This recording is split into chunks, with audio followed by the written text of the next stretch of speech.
안녕하십니까. 안녕하세요. 예, 반갑습니다. 한 건 없는데, 예, 심화 과정이에요. 그죠? 교재 20페이지 보시면 제1장 관리 개요, 개관. 자, 이렇게 되어 있습니다. 이제 대다수 그렇게 말씀하십니다. 심화 과정을 이렇게 들으시면서, 정말 한 게 없고 생각나는 건 없는데, 2개월이 흘렀구나, 이런 생각을 하는데요. 정말, 여러분들, 2개월 동안 앉아 계시면서 훈련하셨던 게 보탬이 됩니다. 혹시 이제 요 강의를 처음 이제 수강하신 분 계시면 기본 과정을 듣기를 권합니다. 2배속 하시든. 그래서 아니면 이 과정 중에 수화가 안 되는 부분이 있으면 같이 이렇게 믹싱하는 것도 좋을 것 같아요. 어쨌든 실무는 법을 집행하는 과목이다 보니까 이 법 얘기가 기본이 되고 기반이 됩니다. 그래서 좀 까다로울 수 있고 조금은 딱딱할 수 있어요. 그렇다고 그래서 암기 위주로 학습하지는 않습니다. 철저하게 이해가 됐는지, 이러한 부분들 소화가 됐는지, 이렇게 이제 해서 굉장히 이제 집약할 거고요. 그리고 실무는 이 출제 범위가 굉장히 광범위해요. 그렇다 보니까 그냥 맥없이 책만 읽는다 그래서 점수를 맞는 건 아닙니다. 그래서 어떠한 부분이 어떻게 출제가 됐고 올해는 어떤 게 예상이 되고 또 어떤 부분들이 지속적으로 출제가 됐는지 이러한 부분들을 같이 공부하는 것이 굉장히 효율적이죠. 특히 지난번에도 말씀을 드렸지만 법이 개정됐거나 제정된 부분은 거의 출제된다 이렇게 보시면서 학습하시면 돼요. 그러니까 바꿔 얘기하면 출제될 부분을 미리 말씀드리고 공부하는 겁니다. 근데도 잘 안 돼요. 어느 부분 그래요. 그거 나올지 어떻게 알고 그렇게 말씀하시냐고 이렇게 말씀하시는 분들도 계신데요. 지나고 나면 시험 보시고 나면 고개를 끄덕끄덕 다 하십니다. 그리고 그게 올 한 해, 지난해 이렇게 한 얘기가 아니라 과거 십수년 전부터 쭉 이어져 온 이야기예요. 그러니까 여러분들은 처음 이제 학습을 하시지만 저는 이제 매해 누적된 데이터를 가지고 말씀을 드리는 거기 때문에 걱정 안 하셔도 됩니다. 그래서 제가 해서 이제 별표를 치거나 개정됐거나 이런 표현을 하면 주무시다가도 벌떡 일어나셔서 시험 문제 이렇게 하시면 돼요. 실무는 굉장히 광범위한데요. 대신 집약화해서 여러분들 공부하시긴 굉장히 수월하게 해드릴 겁니다. 그럼 굉장히 좋죠. 그럼 시간이 좀 남겠죠? 시간 남으면 뭐 해야 된다고요? 여전히 회계하셔야 돼요. 시간이 남으면 그래서 1, 2차 과목을 그렇다고 안 하시면 안 됩니다. 이렇게 이제 집약화해서 하시고 그리고 이제 회계하시고 이렇게 하시면 돼요. 자, 이쪽 봅니다.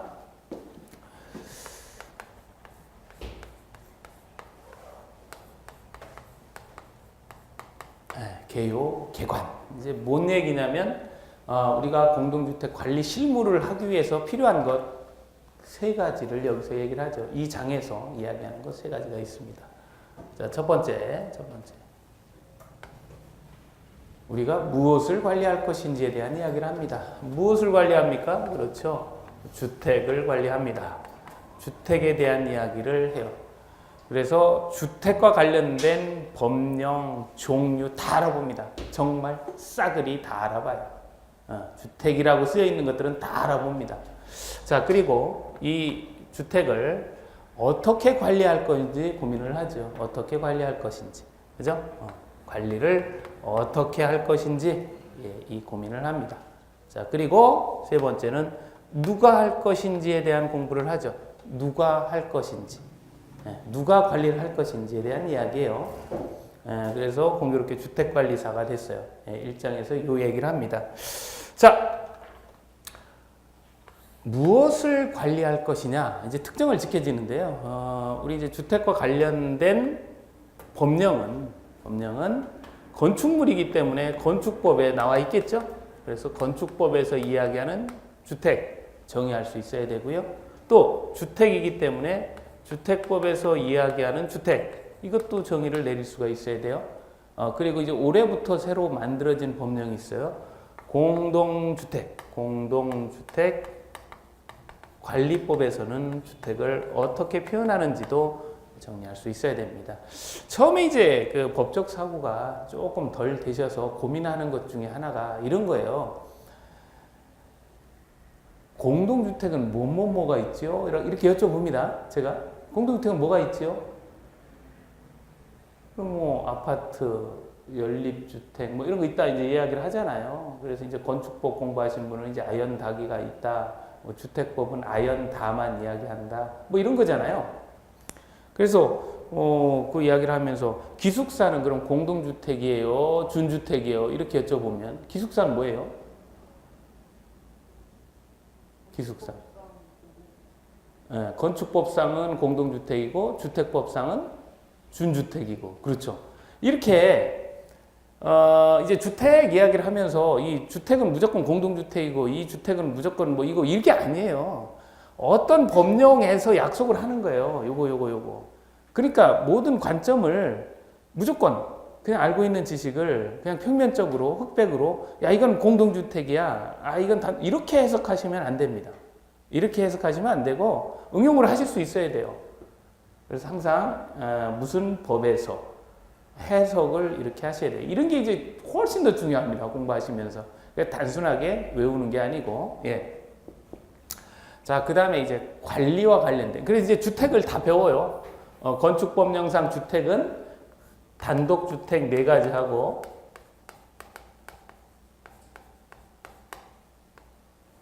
공동주택 4가지. 이렇게 배우고요. 주택 법령에서 주택은 13가지를 배웁니다. 어우, 13가지를 배우니까 이거 얼마나 복잡하겠어요. 그죠? 그래도 배워요. 13가지를. 공동주택 관리법에서는 공동주택이라고 하니까 공동주택을 정확히 정의 내릴 수 있는지를 해봐야 돼요. 왜냐하면 이거에 의해서 관리를 하기 때문에 공동주택 관리법에 의해서 여러분들 관리를 하는데요. 공동주택이 뭔지를 몰라. 말이 안 되잖아요. 그죠? 그래서 공동주택의 정의를 이렇게 보고 기타 용어와 관련해 정의를 할 겁니다. 우리가 이제 통상 이 개관에서 한 7문제 정도가 출제된다 그래요. 7문제 정도. 그 중에 이 주택에서 하나가 나옵니다. 이렇게 죽으라고 해도 하나 맞추기 힘들어요. 근데 더 중요한 건 뭐냐면 알려주면 그러니까 실무의 범위가 출제 범위가 정해지면 너무 고마운 거예요. 왜? 범위 없이 나오는 게 뭐 또 한 7, 8문제가 또 그냥 범위 없이 나오잖아요. 범위 없다라기보다도 광범위한 곳에서 어디서 나올지 모르는 이런 문제는 아예 접근을 못 합니다. 그러니까 이 안에서 나온다 그러면 이거 죽으라고 하면 문제 맞춘 거죠. 그러니까 오히려 이렇게 범위가 정해지는 것들은 굉장히 중요해요. 그래서 더 말씀드리겠지만 여기에서 7문제 나오지만 여러분들은 이 7문제 중에서 몇 문제를 맞추실 수가 있냐면 7문제를 맞추실 수가 있습니다.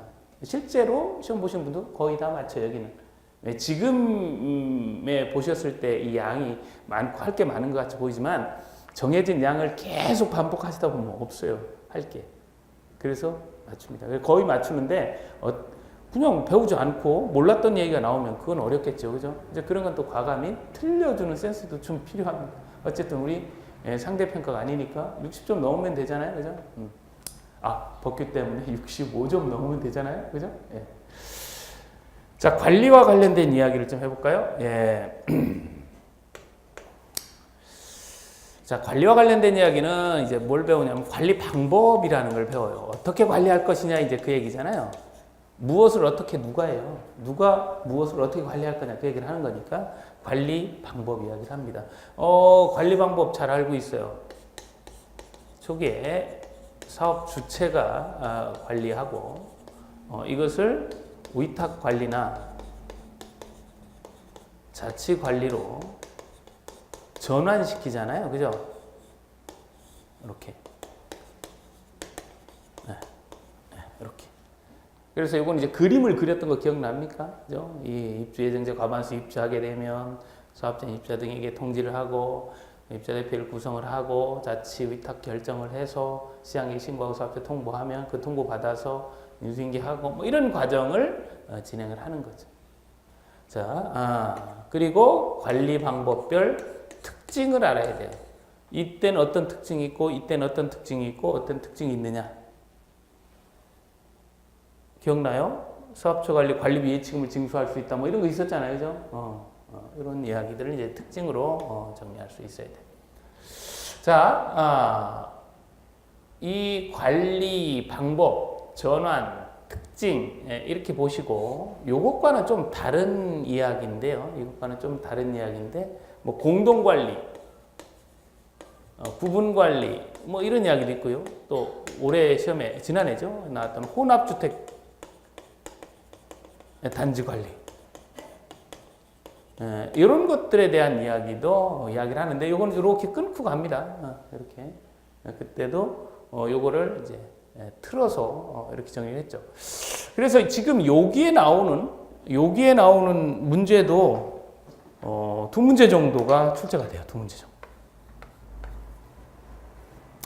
뭐 관리 방법별 특징 관련해서 또 지난번에 뭐 이게 나왔으니까 주관식으로 뭐 올해는 요게 이제 세부적인 내용들이 이제 나올 수도 있고 그래요.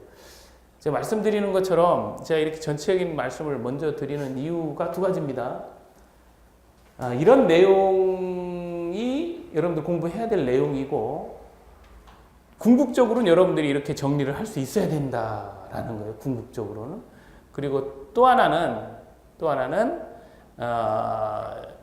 이제 공부를 하심에 있어서 요것 벗어난 이야기들도 많이 있거든요. 제가 이제 할 때 그런 부분들은 중요도에 있어서는 조금 이렇게 그러니까 무게감을 좀 달리 학습을 하셔야 된다. 그러니까 또 바꿔 얘기하면 여기에 나오는 이야기는 확실하게 해야 된다. 이런 의미를 가지고 있어요. 예. 자, 이렇게 이제 관리 방법 공부를 하신 다음에 그 다음에 이제 관리 방법을 이제 알았잖아요. 이런 방법이 있고 또 이런 방법이 있다. 그래서 그러면 이제 누가 관리할 것이냐 이야기를 합니다. 누가 관리할 것이냐. 바꿔 얘기하면 관리의 주체가 누구냐 그 얘기죠. 그래서 이제 관리 주체에 대한 이야기를 해요. 물론 이제 기본 과정 공부하실 때도 그 고민을 했지만 관리 주체는 뭐고 관리사무소장은 뭐냐 이거 고민 많이 했어요. 그죠? 그래서 이제 최근에는 이 둘 사이의 관계가 시험 문제 나오면서 이 관리사무소장은 관리 주체의 업무를 지휘하고 총괄하는 자다. 이렇게 이제 한마디로 이야기할 수가 있다. 그래서 이걸 좀 어느 정도 이해를 좀 하면서 접근을 해야 된다. 그랬습니다. 우리 이제 문제와 관련해서는 관리 주체가 무슨 일을 하느냐. 근데 관리 주체가 뭐예요? 네? 관리 주체가 뭐예요? 관리 주체가. 그럼 관리사무소장은 뭐예요? 그럼 관리주체 업무나 관리사무소장의 업무가 시험에 나오느냐? 나오죠. 그 지금 이거 빼면은 여기에서 네 문제 나오는 거 아니에요? 나옵니다. 나오죠. 왜? 관리사무소장은 알죠. 자격증 취득하셔가지고 의무관리 대상 공동주택 배치되잖아요. 의무적으로 주택관리사를 배치를 하니까. 그럼 여러분 자격증 취득하셔서 이거 하려고 하니까 자격증 따서 뭐 할 거냐라는 거 물어보는 건 당연한 거죠. 이렇게 이제 물어봐요. 그러나 이제 시험과 관련해서 크게 걱정할 필요는 없다 그랬습니다. 이거는 관리기구 이야기고 실제 문제는 이 관리기구의 업무와 의결기구는 입주대표 의결사항을 비교하는 형태를 물어보니까 결국은 나중에 색깔 구분이 다 되더라. 그러니까 그 염려는 안 해도 된다. 다만 요 둘 사이는 구분하고 정리할 수 있어야 된다. 예, 그게 이제 기본 과정에서 제가 누누이 강조했던 겁니다. 여러분들 기본 과정, 이거 또 복잡하네. 그럼 기본 과정 가서 한번 들어보십시오. 귀가 따가워요. 아이고 또 그 얘기를 하는구나. 이렇게. 그 이유가 있어요. 이유가 있습니다. 그 시험이라는 건 트렌드가 있고요. 어떤 방향이 있고요. 어떤 그러니까 그 과거의 기출문제 유형이 범위는 정해지지만 그렇게 나오지는 않습니다. 범위만을 이야기를 하는 거예요. 옛날의 문제도 이게 있어요. 근데 요즘 문제도 있습니다. 근데 그 문제 스타일이 전혀 달라요. 그래서 그렇게 이해를 하는데 이 둘 사이의 관계, 더 나아가서 이런 관계, 이런 관계에 대해서 좀 이해가 돼야 돼요. 그래야 문제가 풀립니다. 관리 방법이 결정이 되면 관리 주체가 선정이 되는 거죠. 관리 주체가 결정이 되고 나서 관리 방법을 결정하는 건 아닙니다.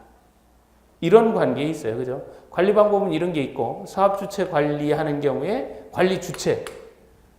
주체라는 게 뭐예요? 책임져야 되는 사람 아닙니까? 관리와 관련해서 책임 의무를 가지고 있는 사람이에요. 그러면 사업주체관리면 이 사람이 책임을 가지고 있고 위탁관리는 주택관리업자한테 맡겨서 하는 거니까 주택관리업자가 대표자고 책임을 지는 거고 자치관리하는 경우는 누구라고요? 관리주체가? 네, 관리사무소장이죠. 왜 관리사무소장이 자치관리하는 경우에 관리주체예요? 자치관리기구의 대표자니까. 그죠? 자치관리기구의 대표자를 누구로? 관리사무소장으로 선임하라고 법에 나와 있잖아요. 그죠? 이 사람들이 대표자예요. 대표자예요. 관리체는 누구냐? 한마디로 얘기하면 대표자입니다. 대표자.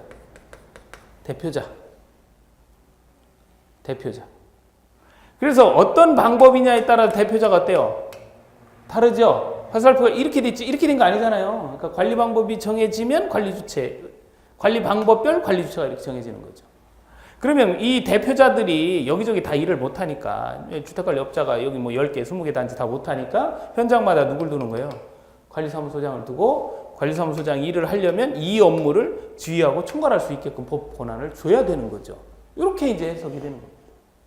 이 관계, 예, 또 이야기를 하지만 이 관계. 근데 이 관계를 이해를 하시면 이제 난이도 있는 문제는 정리가 되는데 요 얘기예요. 요 얘기가 정리가 되는데 이 자체 업무를 놓고는 고민 안 하셔도 된다는 거죠. 입주대표의 의결사항과 관리주체의 집행기구의 업무는 다르니까 엄연히 그건 여러분들이 구분하실 수가 있죠. 자, 그 다음에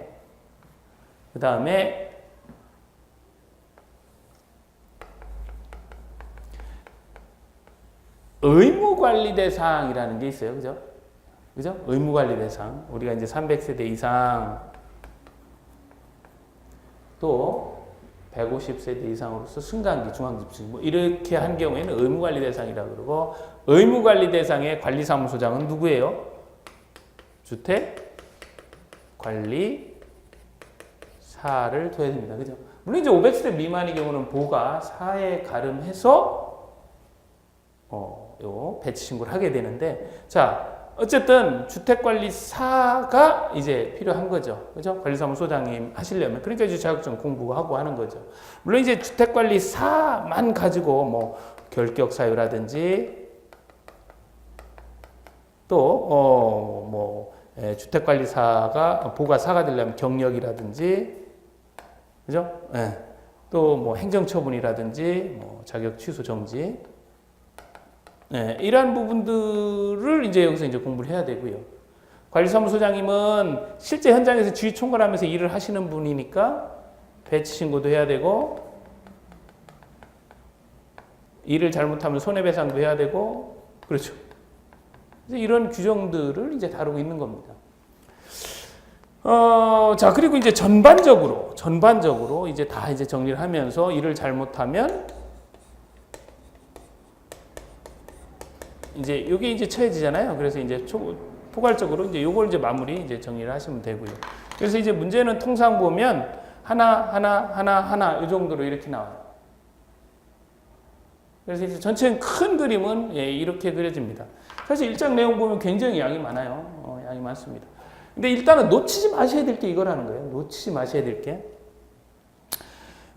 여기서 이제 그 공부를 하시다 보면 이제 힘들어하는 부분이 여기 하고요. 왜? 이건 양이 많아서. 일단 열 몇 개 되니까 이제 여기서 조금 벅차하는데 이제 핵심적인 키워드.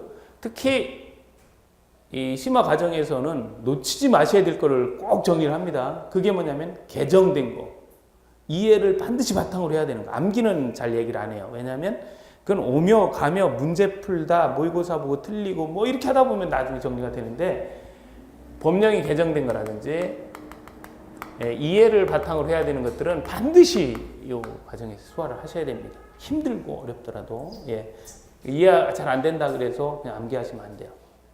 자 그런 측면에서 봤을 때 이제 이 부분하고 또 하나가 어디냐면 여기예요. 여기 전환 과정이 이제 도표로 이렇게 나타나지만 지문이 엄청 깁니다. 지문이 길어요. 그리고 이 부분에는 개정된 부분도 들어있어요. 개정된 부분도. 그러니까 이제 출제가 될 확률도 높고, 지문도 길고, 그러니까 이제 학습하시는데 좀 벅차해 합니다. 그러니까 미리 이렇게 공부를 하시면서 그렇다라고 말씀을 드리는 거예요. 그러니까 왜 힘들지? 예, 그래도 이제 그럴 수밖에 없는 거다 이렇게 이제 보시면 되고, 그 다음에 특히 이제 사업주체관리 특징은 주택관리업자 선정과 관련해서 좀 까다로운 부분이 있습니다. 이건 이제 여기하고 연결이 되는 거예요. 이렇게 볼 수 있고, 혼합주택 단지 관리는 이제 올해 지난해 이제 주관식으로 물어봤으니까 올해는 이제 깊이 있게 객관식으로 물어볼 가능성이 있는 거예요. 그러니까 지난해 나왔는데 객관식으로 뭐 정상대로 물어봤다면 이제 안 나올 가능성이 있지만, 가볍게 한번 짚었다는 얘기는 이거 알고 있어? 이렇게 이제 물어본 거거든요, 지난해. 그러니까 올해는 그 이제 구체적인 내용을 좀 아느냐 이렇게 물어볼 수가 있습니다. 그러니까 이것과 관련해서는 올해 좀 정리를 하셔야 되는데 조금 어려워요, 내용이. 예. 자, 그 다음에 이런 이제 배치인구나 손해배상, 이건 처음에 보면 굉장히 뭐가 뭐 있는 것 같고 힘든 것 같고 그런데 이런 것 때문에 절대 틀리지 않습니다. 정말 제한돼 있어요. 응용도 안 되고 그 범위 내에서 그냥 있는 이야기들이라 몇 번만 해보시면 이런 것들은 금방 소화를 합니다. 근데 의외로 이런 관계나 이런 것들이 잘 정립이 안 돼요. 바꿔 얘기하면 이해를 안 하고 암기를 많이 했구나 이렇게 거꾸로 해석이 되는 겁니다. 자, 그래서 오히려 이쪽 이야기는 굉장히, 특히 이제 요 두 부분은 이것과 관련해서 굉장히 여러분들이 공부를 안 하신 분 입장에서 보면 굉장히 추상적으로 들려요. 왜? 업무가 뭐예요? 관리사무소 업무가 뭐예요? 이게 업무죠, 이게 다 업무 아닙니까? 그거 배우는 거 아니에요, 그래서? 그 실무고, 업무를 하는 게 실무고. 그러니까 이 업무가 좀 많겠어요? 그러니까 정리가 안 되는 거죠. 그렇게 느끼는 거예요. 그냥 그거는 고비를 넘기셔야 돼요. 그거를 막 어떻게 해서 외워서 막 그 내 걸로 만들겠다. 안 돼요. 그렇게 하지 마십시오. 그냥 지나면서 쭉 지나다 보면 정리가 되는 거고, 실제 문제는 어떻다 그랬어요? 입사대표 의결사항과 비교해서 나오니까 실제 시험 문제는 쉬워요. 그러니까 너무 또 고민 안 하셔야 됩니다. 예, 이러한 부분도 그렇고, 특히 이제 마지막으로 고민하는 게 이제 벌칙 과태료인데요. 이것도 사실은 그냥 우리가 전체적인 틀을 가지고 한다면 굉장히 어려운 얘기죠. 이거는 이 업무를 떠나서 전체를 다 알고 있지 않으면, 실무 전체를 알고 있지 않으면 모르는 얘기예요. 그죠? 하지만 이 벌칙과 과태료를 만들 때 다 그만한 만드는 법칙에 의해서 늘 만들었습니다. 이걸 왜 1년 이하 징역 1천만 원 이하 과태료를 때리고 이건 왜 500만 원 과태료를 때리는지, 1년 이하 징역 1천만 원 벌금에 주고 어느 것들은 왜 500만 원 과태료를 처하는지에 대해서 어떤 그 기준, 원칙 같은 것들이 있어요, 실제로. 그 원칙을 가지고 소화를 하면 이것도 여러분 소화를 합니다, 충분히. 문제는 아까 말씀드린 것처럼 이런 거 나오고 이런 거 나오고 이런 거 나오는데, 야, 이거 어떻게 뭐 벌칙, 이걸 어떻게 다 알아, 이거를. 다 벌칙인데. 이렇게 생각하시면 안 돼요. 다 해드린다. 다 해드려요. 다 하실 수 있게끔 해드립니다. 그러니까 여러분 그냥 따라오시면 돼요. 근데 말씀드린 것처럼 이런 관계에 있고 이렇게 하다라고 하는 걸 좀 이해를 해달라고 하면 어떻게든 이해하려고 하셔야 돼요. 별거 아닌 것 같아도. 그게 굉장히 중요한 이야기입니다. 뭐 예를 들면 그런 거죠. 통지의 의미가 뭐냐. 입주 예정자 과반수 입주를 하게 되면 입주대표의 회장은 시장 등에 신고하고 사업체 통지하잖아요. 그럼 통지의 의미가 뭐냐. 관리 주체가 생겼다는 걸 아는 거다. 이런 거를 이해를 좀 해달라고 그러면 그런 것들을 이제 소화를 하셔야 됩니다. 자, 처음이라 좀 말씀이 좀 길어졌어요. 1장은 이렇게 정리가 되고요. 오늘 뭐 가급적이면 관리주체 관리사무소장 뭐 이쪽까지 진행을 하려고 하는데 또 처음부터 또 너무 스피드 있게 나가면 벅찰 수 있기 때문에 약간 오버랩이라고 생각해서 조금 힘들지만 아무튼 뭐 2번까지는 한번 진행을 해보겠습니다. 자, 첫 번째 주택. 첫 번째 테마 주택. 자, 우선 이제 건축법에서 이야기하는 거예요. 건축법령상 주택. 주택은 말씀드린 것처럼 단독주택하고 공동주택이 있습니다. 단독주택은 단다공이 있고 공동주택은 아연다기가 있죠. 제가 이렇게 그냥 쓰는 것들은 그냥 똑같이 이렇게 하시면 되고요. 제가 또 그 풀네임을 쓰는 건 그대로 다 쓰셔야 돼요. 우리 이제 주관식 대비하는 거예요. 주관식 이야기가 나와서 이야기인데요. 주관식을 어떻게 생각해요? 주관식. 주관식 문제가 우리 16문제나 있잖아요. 거의 방금. 주관식을 어떻게 생각해요? 객관식에 비해서? 네? 객관식에 비해서? 그러니까 객관식에 비해서, 물론 시험은 다 어렵지만 객관식에 비해서 주관식을 어떻게 생각해요? 그냥 아직까지는 아무 생각이 없는 거예요?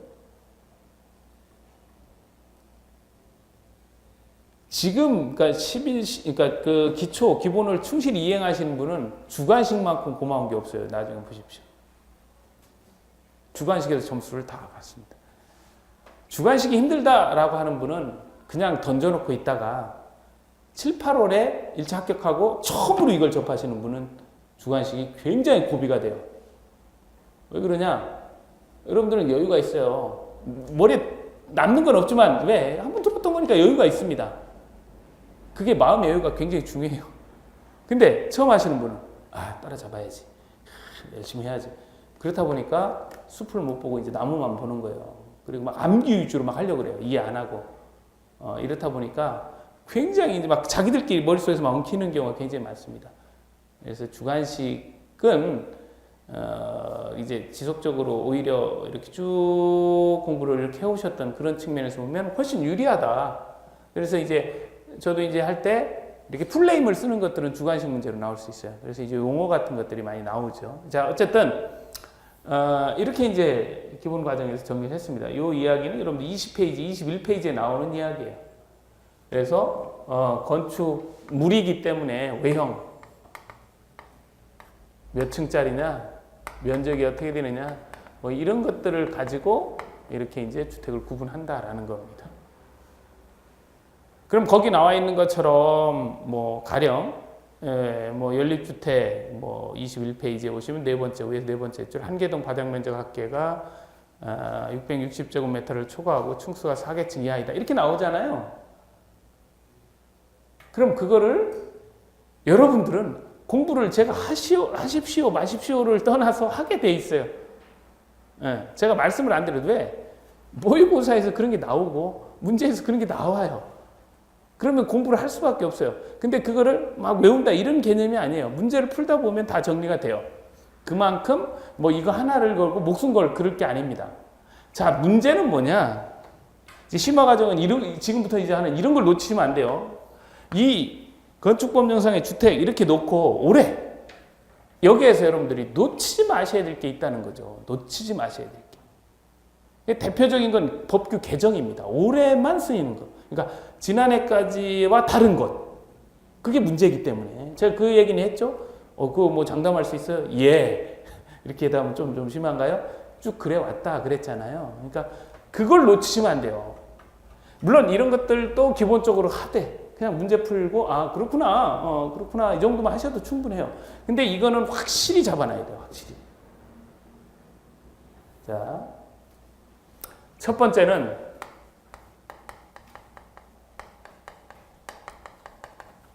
다중주택의 정의가 바뀌었어요. 그래.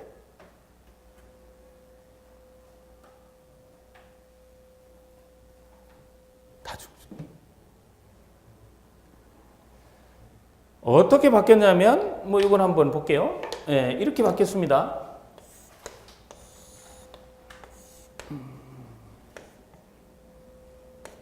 뭐 기존이라고 할까요? 개정은 이렇게 돼 있어요.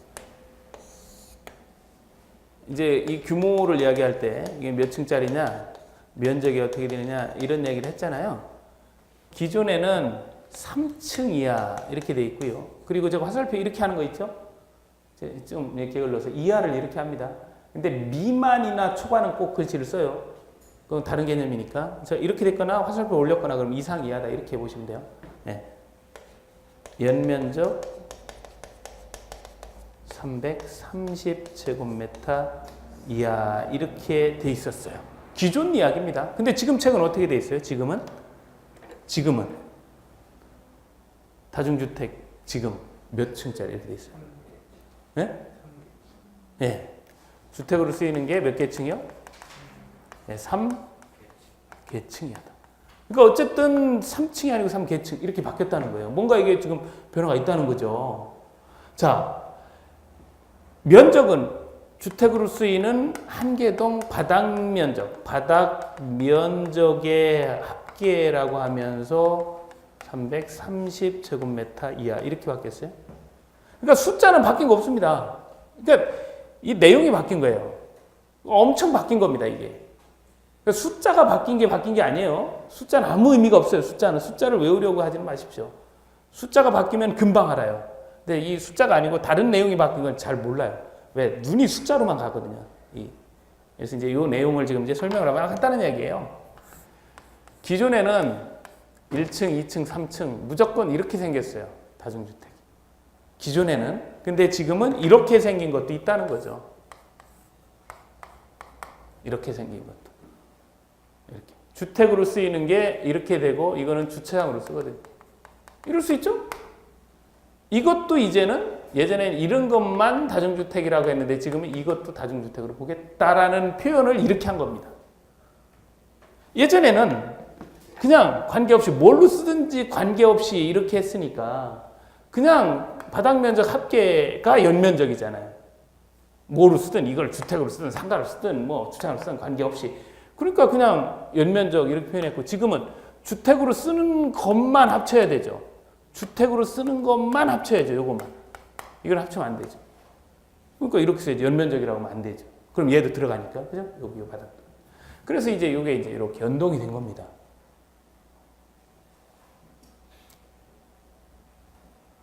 이렇게 개정이 됐어요. 올해 개정이 된 겁니다. 자, 또 하나는 뭐냐면 좀 어려운 얘기인데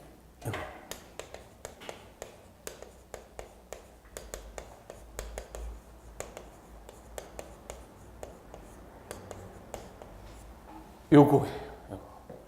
1층 층수 포함 여부. 자, 이게 이제 무슨 얘기냐면 제가 한번 읽어볼 거예요. 어디를 보시냐면 20페이지에 양가로 3번에 다가구 주택에 동그라미 1번에 다만 1층의 전부 또는 일부를 피로티 구조로 하여 주차장으로 사용하고 나머지 부분을 주택 외 용도로 쓰는 경우는 해당 층을 주택의 층수에서 제외한다. 이런 표현이 있죠? 자, 그리고 20페이지 밑에서 세 번째 줄을 보시면 다만 가목이나 나목에서 층수를 산정할 때 1층 전부를 피로티 구조로 하여 주차장으로 사용하는 경우에는 피로티 부분을 층수에서 제외하고 다목에서 층수를 산정할 때 1층 전부 또는 일부를 피로티 구조로 하여 주차장으로 사용하고 나머지 부분을 주택 외 용도로 쓰는 경우에는 해당 층을 주택의 층수에서 제외하며 이렇게 나와요. 아무튼 어때요? 복잡해요? 안 복잡해요? 일단 복잡해요. 그죠? 요걸 정리를 해야 됩니다. 지금부터 요거를.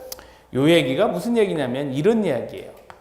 어쨌든 전부라는 얘기와 또 하나는 전부 또는 일부라는 이런 표현으로 나왔습니다. 그렇죠?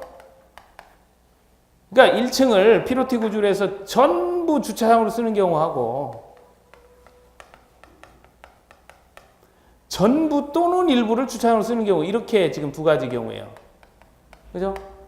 전부 주차장으로 쓰니까 나머지 쓰는 게 없죠. 그러나 일부를 주차장으로 쓰면 요거와 관련해서는 나머지가 나와야 되죠. 나머지. 그죠? 일부 주차장으로 쓰고 나머지가 있을 거 아니에요. 그렇죠? 이해하셔야 돼요. 이해 암기하지 마시고 이해. 나머지를 그러면 뭐로 쓰느냐? 주택이 아닌 것으로 쓰면 층수에서 제외된다. 그 얘기를 하는 거 아닙니까 지금? 요 얘기잖아요. 이렇게 봤을 때 아까 가목, 나목 이렇게 썼던 건 뭐냐면 얘는 아파트하고 연립주택은 이렇게 계산을 하고 얘는 다가구 주택하고 다세대 주택은 이렇게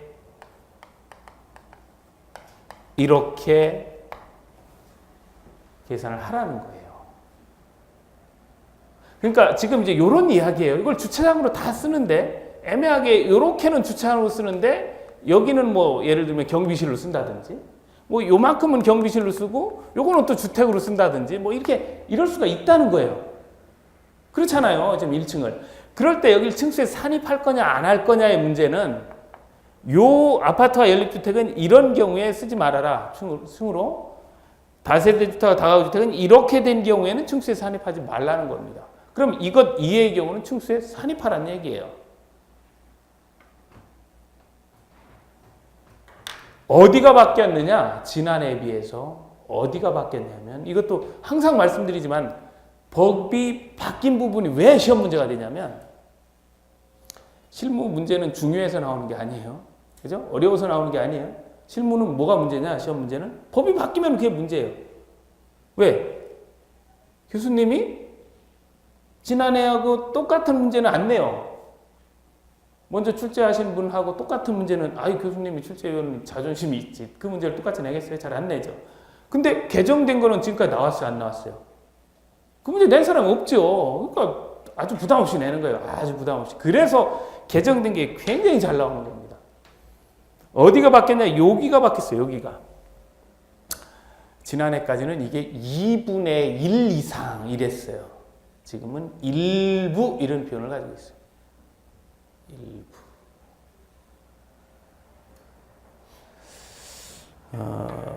자, 그래서 어쨌든 건축법률상 주택을 공부를 하면서 이런 뭐 기본적인 내용 문제를 푸시면서 문제 구성력이 있으니까 하시지만 이 두 가지는 절대 놓치시면 안 된다. 이 얘기입니다. 자, 그 다음에 이제 이렇게 이제 이런 걸 이제 신상이라 그러죠. 바로 지난해 이제 법이 바뀐 거. 진짜 따끈따끈한 이야기. 2월 상품도 있어요. 2월 상품은 뭐냐면 법이 바뀌었는데 출제가 안 된 거예요. 지난해 바뀐 거 아니고 지지난해 이렇게 바뀌었는데 최근 한 3년, 한 3, 4년 사이에 법은 바뀌었는데 아직까지 출제를 안 한 거. 그것도 좀 관심 있게 봐야죠. 그죠? 주머니 사장이 조금 좀 2월 상품 쪽으로 이렇게 고개를 돌릴 수도 있잖아요. 그죠? 그게 기숙사입니다. 기숙사.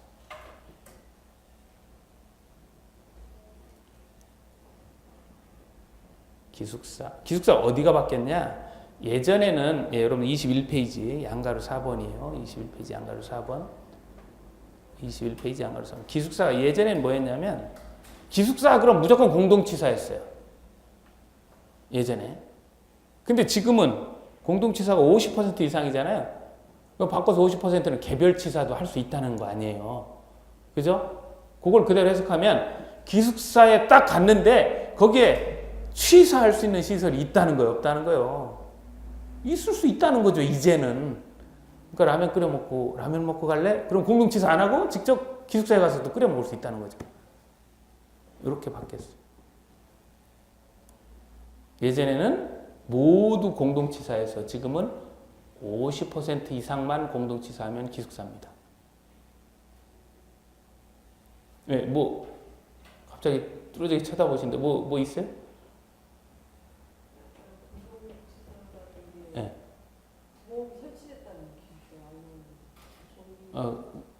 아니 뭐 어쨌든 공동으로 뭐 조리를 하는 거죠. 공동 수도가 있고 공동 뭐 그 렌지 같은 게 있고 그래서 공동으로 치사하는 거지 각 방에는 없었다는 거예요. 지금은 50%만 그 정도 이용하고 럭셔리 기숙사가 이제 있다는 겁니다. 이제 쉽게 표현하면 자 이렇게 봤어요. 자 그 다음에 이제 지금 이렇게 온 것 중에 여기까지 끝나요. 여기 이제 여기 가는 거예요. 가는 길이. 그래도 다행이죠. 뭐가 얼마큼 있고 가야 할 길이 뭔지 알고 가는 것과 그냥 따라와 하는 거 뭐 많이 다릅니다. 예. 두 번째 주택법.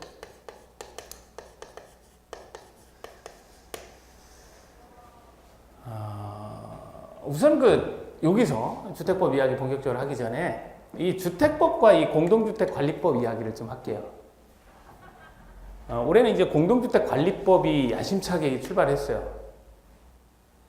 제가 이제 협회 강의도 하니까 여러분들이 이제 합격하시고 나서 이제 관리사무소장님 업무하시다가 이제 저를 또 보기도 해요. 근데 이것과 이것이 이제 어떤 관계에 있고 이걸 이제 왜 만들었고 앞으로는 또 어떤 것들이 있느냐 회차에서 좀 하는 이야기를 좀 말씀 좀 드리면 예전에 주택법에 예전 이야기예요. 1장, 2장, 3장, 4장, 5장, 6장 이렇게 쭉 주택법에 여러 가지 장이 있는데 여러분들 이제 복교 과목이잖아요. 그 중에 제5장 예전 얘기예요. 제5장이 공동주택관리라는 장이었어요. 제5장이. 그래서 주택법에 있던 걸 끄집어내온 거예요. 이렇게 끄집어내와서 5장을 끄집어내와서 법령을 만든 겁니다. 그래서 예전에 있던 이야기와 크게 다르지 않아요. 법은 새로 생겼지만 옛날에 5장에 있던 이야기를 다시 펼쳐놓은 거에 불과하다 이렇게 생각하시면 돼요. 물론 개정된 부분이 있지만 그래서 이 공동주택관리법이라는 게 이제 만들어졌고요. 이제 앞으로는 변호사 있잖아요. 변호사. 근거 법령이 뭐예요? 변호사법입니다. 알고 계시죠? 변호사법. 공인중개사는 근거 법령이 뭐예요? 네? 네, 공인중개사 법이 있어요. 주택관리사는 주택관리사 법이 있어요? 아직까지 없어요. 그래서 이것도 지금 이제 검토하고 이렇게 이제 과정 중에 있습니다. 그러니까 법은 항상 이제 흐르고 있다는 거죠. 이 주택법도 사실 그 전신으로 가면 그러니까 이 주택법의 전신은 주택건설 촉진법이라는 게 있어요. 그러니까 이렇게 법이 자꾸 이제 흐르는 겁니다. 자, 어쨌든 이 법이 새로 생겼다고는 하는데 기존의 5장을 그냥 재편성했다. 크게 부담을 갖지 않으셔도 된다. 이렇게 이제 보고요.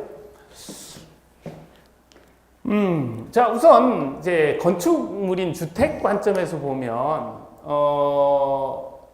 주택법에 당연히 주택법이니까 정의를 하고 있죠.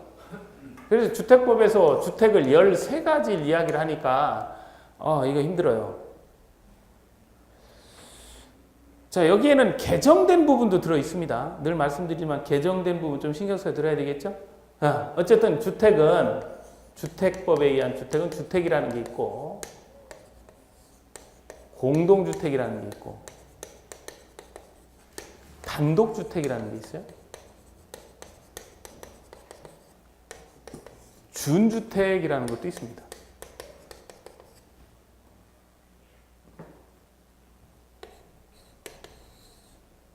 국민주택이라는 게 있고요.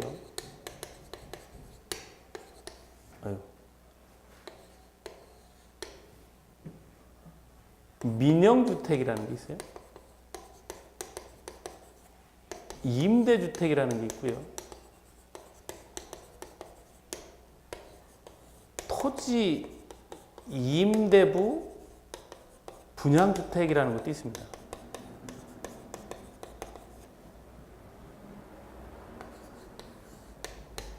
세대 구분형 공동주택이라는 게 있고 도시형 생활주택이라는 것도 있어요.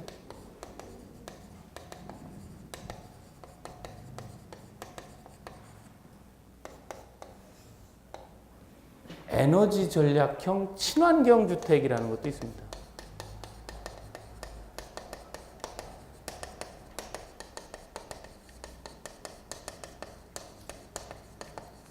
건강 친화형 주택이라는 것도 있어요.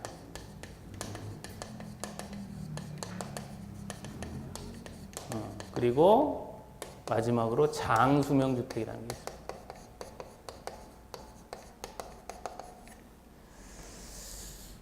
제가 여러분들보다 머리는 무지하게 안 좋아요. 기억력 진짜 없습니다. 하나 기억을 잘 못해요. 그래도 일단 이렇게 쓰면 뭔가 이유가 있다는 거예요. 그죠? 그래서 이제 항상 이제 말씀을 드릴 부분 중에 하나가 연관성 있는 것끼리 묶어서 기억을 하는 거.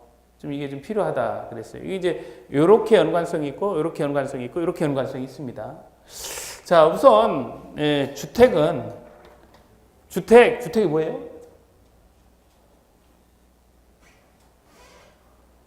심어가기를 무색해 하고 있어요. 주택이 뭐예요?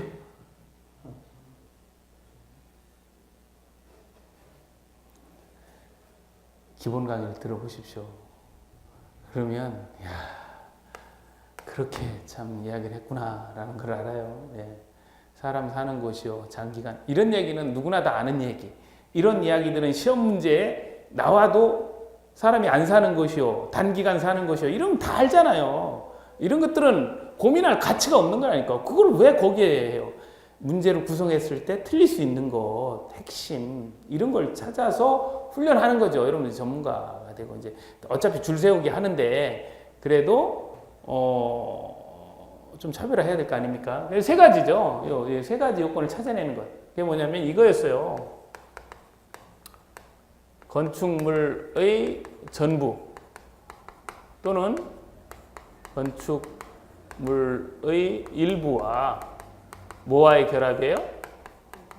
부속 토지와의 결합이다. 이렇게 세 가지. 이게 주택이에요. 주택은 이겁니다. 이게 주택이에요. 사람이 사는 곳 아니에요? 예, 죄송합니다. 예, 앞에 계시면 어차피 파락군이라서 제가 뭐 이런저런 말씀 많이. 그래서 안 오시잖아요. 끝까지. 예. 자, 그러면 전부하고 이렇게 부속 토지가 만나면 이걸 우리가 뭐라고 불러요? 이거를 단독주택이라고 부르죠. 뭐 지금 심화 강의인데 그림을 그릴 수는 없잖아요. 여기다 이렇게 하고 집 모양 그리고. 이건 기본 강의에서 하는 거고. 건축물의 일부와 부속 토지가 만나면 이걸 뭐라고 불러요? 이걸 뭐라고 불러요? 이게 공동주택이잖아요. 그죠? 일부, 건축물의 일부와 만나기 때문에 이 공동주택의 경우는 일부기 때문에 그 건축물을 다 소유를 못하고 구분 소유하고 또 그렇다 쪼개놨다 보니까 공용으로 단 계단 같은 게 있죠. 그래서 공용 부분이 있다는 거 아닙니까? 그러니까 이런 부분 때문에 이제 여러분들 관리자가 좀 필요하고 뭐 이런 거 아니에요? 단독주택은 지금 좀 보시는 것처럼 그냥 전부와 부속토지 결합이니까 이거는 혼자 소유하는 거니까 이 관리의 문제가 안 나오는 거죠. 자, 준주택이라는 게 뭐라고요? 준주택? 예, 이거는 다 생긴 후에, 그죠? 뭐 이건 기억하실 거 아니에요? 다중생활시설, 기숙사, 노인복주택, 오피스텔. 요 네 가지를 준주택이라고 하는데 이 준주택의 특징은 주택 외의 건축물이라는 거죠. 이런 모양은 아닌데 사람은 살아요. 이걸 준주택이라. 그래서 준주택이라고 하는 거예요. 자, 지금 이제 보신 것처럼 이렇게. 그러니까 주택의 정의를 내리면서 당연히 정의 속에 이게 다 들어있는 거예요. 이게 주택의 정의잖아요. 이렇게 묶이면 단독주택, 이렇게 묶이면 공동주택. 이게 아닌데 사람 사는 건 준주택. 그 얘기예요. 이렇게 연관을 가지고 정리를 해야 이 네 개, 그러면 13개 중에 4개, 이거 4개를 찾지 못할 거 아니에요. 이제는 찾을 거 아니에요. 그럼 이제 8개로 주는, 9개로 주는 거예요. 이렇게. 그래서 외우지 말고 이해를 하고, 이제 이렇게 왜 만들고 어떻게 만들었는지를 이렇게 들어가서 보면 소화할 수 있고요. 물론 이제 시험과 관련해서는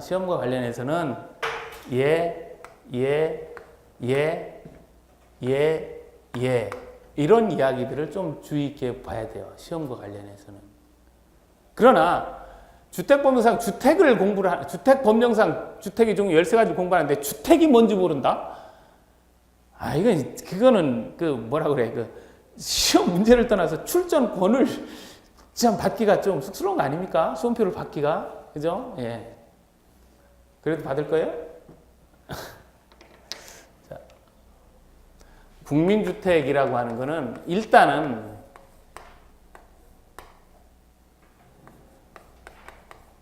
이런 개념이 좀 들어있습니다. 뭐 갑자기 영어를 썼는데. 예. 4H라고 하는 건 뭐냐면 국가, 지방자치단체, LH 지방공사. 요 넷을 그냥 저는 4H라고 불러요. 이건 제 맘대로 부른 겁니다. 여러분들은 4H 그러시면 안 돼요. 국가, 지방자치단체, LH 지방공사. LH가 토지주택공사잖아요.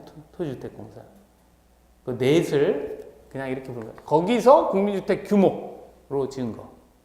그리고 또 하나는 주택 도시기금 받아서 건설 개량한 거. 그래서 제가 이렇게 쓴 이유는 제 머리가 안 좋다 보니까 자꾸 주택 도시기금을 도시주택기금이라고 저는 부르는 거예요. 저는 그냥 이야기를 뱉었는데 들으시는 분이 자꾸 도시주택기금이라고 제가 이야기를 한대요. 왜냐하면 제가 주택 도시기금이라고 해야지 그러고 강의하진 않잖아요. 이 입에 이렇게 달아서 나오잖아요. 근데 정확한 명칭은 주택도시기금이거든요. 하우징, 얼반 이렇게 주택도시기금이에요. 그래서 그 순서 때문에 어쩔 수 없이 영어로 쓰는 겁니다. 이해하십시오. 예. 실제로 이제 찾아보시면 이게 나와요. 주택도시공사, 허그, 예, 허그 있죠, 허그. 예. 자, 이게 국민주택이고요.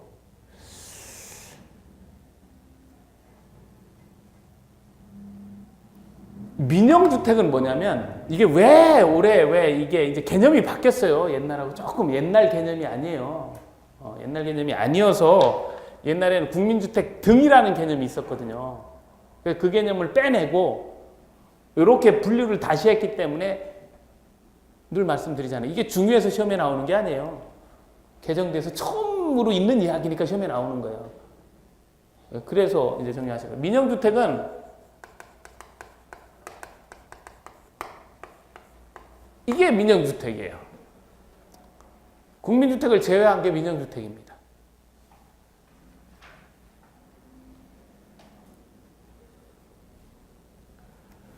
그러니까 국민주택 안에는 이게 토지주택공사가 있기 때문에 임대주택은 여기 들어갈 수가 있겠죠. 그죠? 여기도 들어갈 수도 있고. 예. 예전에는 민영주택이 뭐냐 그러면 예전에요. 지난해까지 국민주택 등을 제외한 게 민영주택이었어요. 혹시 뭐 지난해 책이 있으시면 한번 보십시오. 올해는 그게 아니고 국민주택을 제외한 게 민영주택이에요. 그러니까 여러분들 보시기에는 아니 뭐 그게 뭐 중요하다고 자꾸 얘기를 하지? 전 지난해 어땠겠습니까? 지난해 제가 강의를 할 때 국민주택 등을 제외한 게 민영주택 이러고 막 떠들었을 거 아니에요. 그러니까 이제 저는 입체적으로 이게 나타나는 거죠. 그러니까 여러분들 보시기에는 뭐 이 얘기나 이렇게 똑같이 들리실지 모르지만 전혀 다른 이야기가 되는 거예요. 시험과 관련해서. 그래서 제가 이렇게 체크하는 거라든지 이런 것들은 다 이제 입체적으로 여러분들이 보실 수 있게끔 하는 겁니다. 임대주택은 두 가지가 있죠. 공공임대가 있고 민간임대가 있습니다. 그래서 여러분들 그 법규 시험 과목에 임대주택법에 공공주택특별법, 민간임대주택에 특별법 이런 게 있죠. 그죠? 예, 법규 얘기만 하면 고개를 숙이시는데 있습니다. 예. 자, 그리고 이제 토지임대부 분양주택 제가 있는 곳에 한 두세 블럭 옆에 요게 있어요. 요거는 토지는 임대고 건축물은 분양이다 그 얘기예요. 요걸 토지임대부 분양주택이라고 합니다. 그러니까 토지는 임대고 건축물은 분양이에요. 그러니까 분양가가 쌀까요, 비쌀까요? 일반 분양주택에 비해서. 싸겠죠, 그죠? 집값은 건축물 값은 냈지만 땅값은 산 게 아니고 임대를 한 거니까. 그래서 이제 일정 기간 지나면 결정을 하는 겁니다. 이런 개념도 있다는 거예요. 왜 우선 이제 이렇게 보면 이제 여기는 어떤 돈이 들어가고 누가 짓고 이런 이야기예요. 임대냐 분양이냐 뭐 이런 이야기인데 왜 이제 이렇게만 해도 되는데 왜 이런 것까지 또 있어가지고 머리를 아프게 하느냐? 이게 이제 정책이에요. 국가에서 이런 걸 자꾸 만들어요. 여기 중에서 가장 막내가 누구냐면 얘예요. 이건 만들어진 지 2년밖에 안 된 얘기입니다. 고전에 만들어진 애들이 얘네들이에요. 얘네들. 그러니까 정책적으로 이렇게 만들어가요. 그래도 이 중에서는 얘가 제일 형이에요. 얘가 가장 만들어진 지가 오래됐어요. 그러니까 이런 걸 만들어요. 만들어 놓고 세일을 하는 거죠, 나라에서. 알리죠. 그러니까 이런 거 만들어지면 시험 문제 막 나오는 거예요. 자, 여기부터는 좀 쉬셨다가 진행을 할게요. 좀 쉬겠습니다.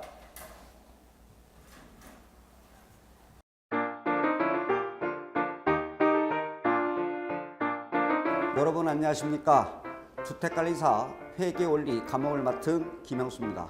오늘은 여러분들께 SNS 네이버 밴드 어플을 활용하여 손쉽게 수험 정보를 얻을 수 있는 방법을 소개할까 합니다. 자, 먼저 플레이스토어에 접속하여 검색창에 네이버 밴드를 치면 어플이 보일 겁니다. 눌러서 설치부터 해주시고요. 자, 지금은 안드로이드 기준으로 설명을 하고 있습니다. 자, 아이폰을 사용하시는 분들은 앱스토어에 들어가셔서 동일하게 네이버 밴드를 검색하고 설치하시면 됩니다. 이렇게 설치 완료된 네이버 밴드 어플을 실행시켜 보겠습니다. 상단에 돋보기 모양 버튼이 밴드 찾기 검색창입니다.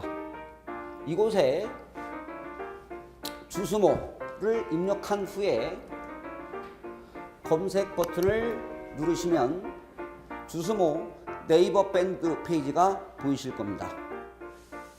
자, 주택관리사 수험생 모임 주소모를 클릭해 보겠습니다. 자, 먼저 공지사항에 눌러보시면 전국 모의고사가 PDF 파일로 첨부되어 있습니다.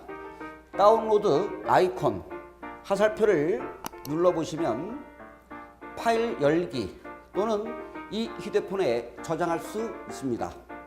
파일을 열어보면 모의고사 문제를 보실 수 있습니다. 확대를 통해서 크게 보일 수도 있는 방법이 있습니다. 참고하시기 바랍니다. 모의고사에서 나가서 밑으로 스크롤 하시면 모바일 1일 문제가 있는데 한번 클릭해 보겠습니다. 먼저 문제를 푸시고 쭉 밑으로 내리시면 정답과 해설을 바로 확인할 수가 있습니다. 모바일 메일 용어입니다. 용어들을 풀어서 이해하기 쉽게 올려드립니다. 시간 되실 때마다 보시면 많은 도움이 되시겠죠. 그리고 마지막으로 동영상도 업로드가 되는데 재생 버튼을 누르시면 원하시는 영상을 보실 수 있습니다. 지금까지 네이버 밴드 주소모를 통해 출퇴근 짜투리 시간을 알차게 활용하여 좋은 정보를 얻으시기 바랍니다. 이제 주소모 밴드로 여러분들을 초대합니다. 오직 하나의 목표만 생각하며 최선을 다하시기 바랍니다. 항상 여러분을 응원하겠습니다. 오늘도 화이팅입니다. 감사합니다.